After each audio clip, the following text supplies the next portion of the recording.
नमस्ते दोस्तों, आज है 14 जुलाई 2023। आज का मार्केट की सिचुएशन देखने के लिए हम एक बार फिर से लौट कर आए हैं। तो पहले ही चले जाते हैं विक्स के चार्ट पर। यूएस के विक्स के चार्ट पर क्या संकेत आती है। यहाँ से जो संकेत आएगी उससे हमें दिशा मिलेगी। तो यहाँ पर विक्स कंसोलिडेट कर रही है, थोड़ी सी वोलेटिलिटी के साथ विक्स कंसोलिडेट कर रही है। यहाँ से कोई घबराने वाली बात तो नहीं है। यूएस 10 ईयर बॉन्ड यील्ड वो भी जो सपोर्ट लाइन है, सपोर्ट लाइन पर आ गई है, ट्रेंड लाइन के नीचे भी आ गई है। तो यहाँ से हमारे इस line US 10 year bond yield से भी डर ख़त्म हो जाती है। यहाँ से भी कोई भय का माहौल नहीं है।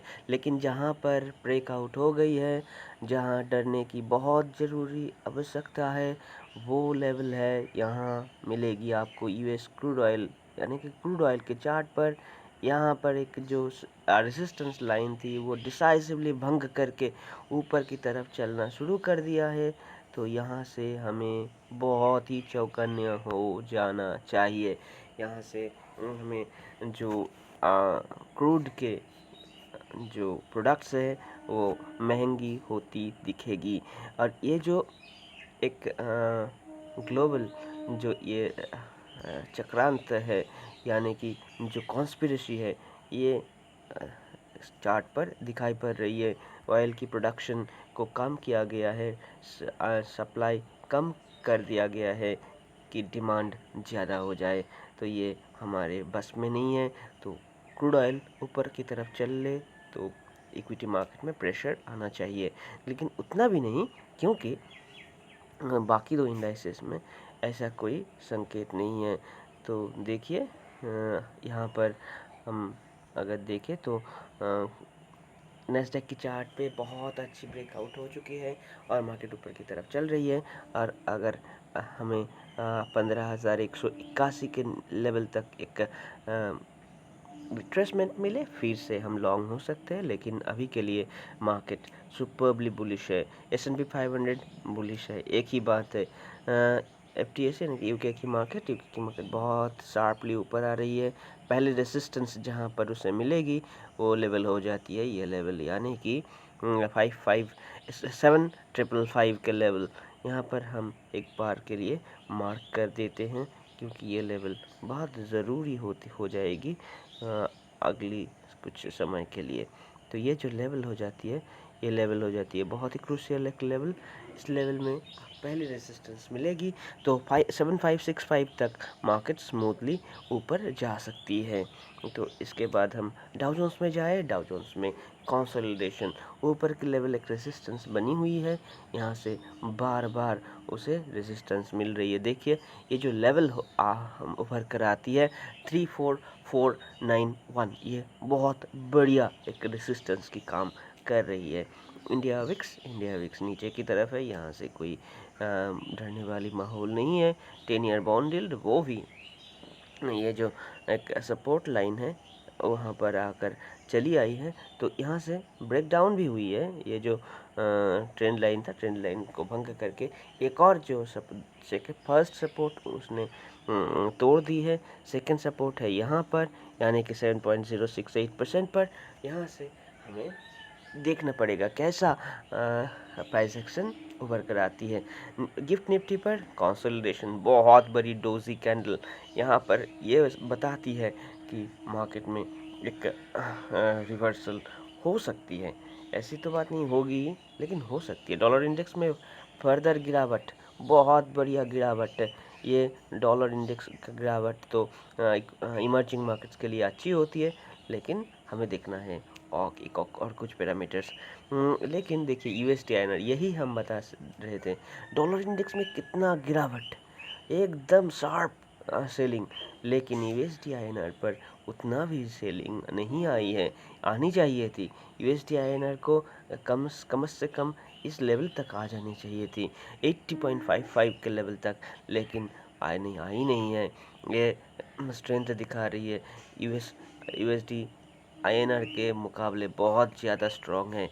ये इसका पुख्ता सबूत है कि इंडिया से कुछ तो मानी पलायन, कुछ तो पलायन हो रही है एफडीआई के,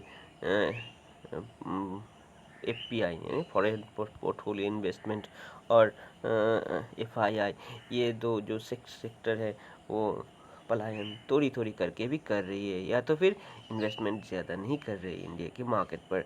यूरो यूएसडी देखिए कितना बुलिश है, 1.12 के परसेंट तक चली गई है, जो यूएसडी आईएनआर के साथ एकदम सिंक होकर चल रही है। ये भी बहुत अच्छी बात होती है। बाल्टिक ड्राई इंडेक्स में कंसोलिडेशन यहाँ पर बहुत ज़्यादा उठक पटक तो नहीं है। बिटकॉइन बिटकॉइन अब के लिए एक बार फिर से हो गई है बुलिश, यहाँ पर इस कंसोलिडेशन जोन को फिर से एक बार तोड़ दी है। तो देखिए यहाँ पर बुलिशनेस कितनी अच्छी तरह से मुकम्मल हुई है।